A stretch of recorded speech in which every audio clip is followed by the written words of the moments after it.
Ah oui, même s'il n'y a pas eu pugilat entre touches, les magistrats ont fait parler le cœur. En effet, raconte l'Observateur, ce qui était parti pour être une retrouvaille d'une partie de la famille judiciaire. Retrouvaille entre juges pour se dire tout entre collègues a fini en échange de propos aigres-doux.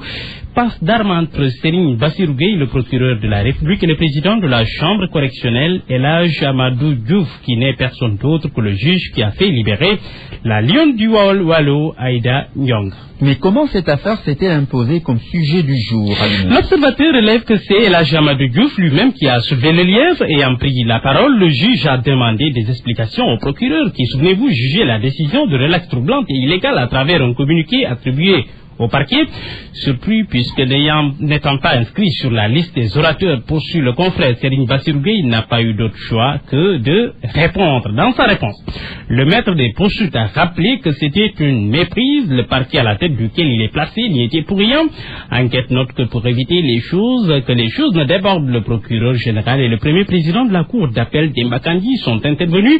Les sapeurs-pompiers du jour ont déploré l'incident avant de rappeler à leurs collègues que l'affaire Aïda Nyong était toujours pendante devant la cour d'appel. La chute note le confrère incident clos, l'AS minimise et préfère braquer ses projecteurs sur autre chose. Qu'est-ce qui est intéressant pour le confrère? Le journal note que les magistrats se sont réunis hier, mais ils ont évité d'aborder des questions cruciales.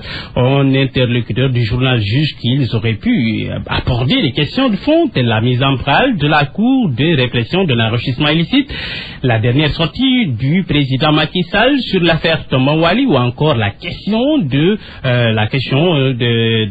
avocats qui plaident des dossiers par voie de presse à la place du prétoire. Sur toutes ces questions, motus, bouche, cousu, bref, rien de nouveau sous les cieux, à part que l'UMS a un nouveau président.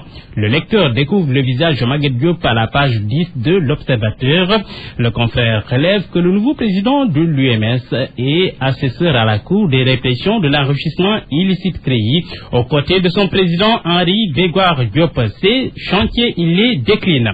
Une justice davantage forte, plus indépendante, plus moderne et plus crédible aux yeux des concitoyens.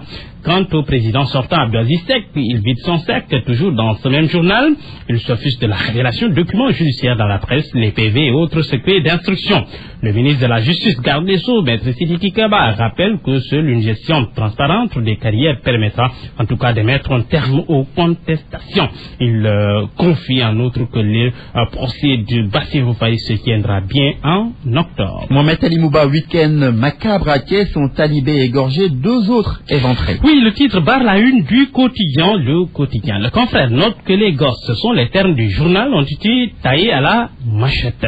Le Populaire relève que le carnage a eu lieu dans la nuit du vendredi au samedi au Dara de Serigne Bassirou Kane. Le présumé meurtrier s'appelle Moustapha Ngom. Il a été arrêté, il a été conduit sur le lieu du drame pour reconstitution des faits.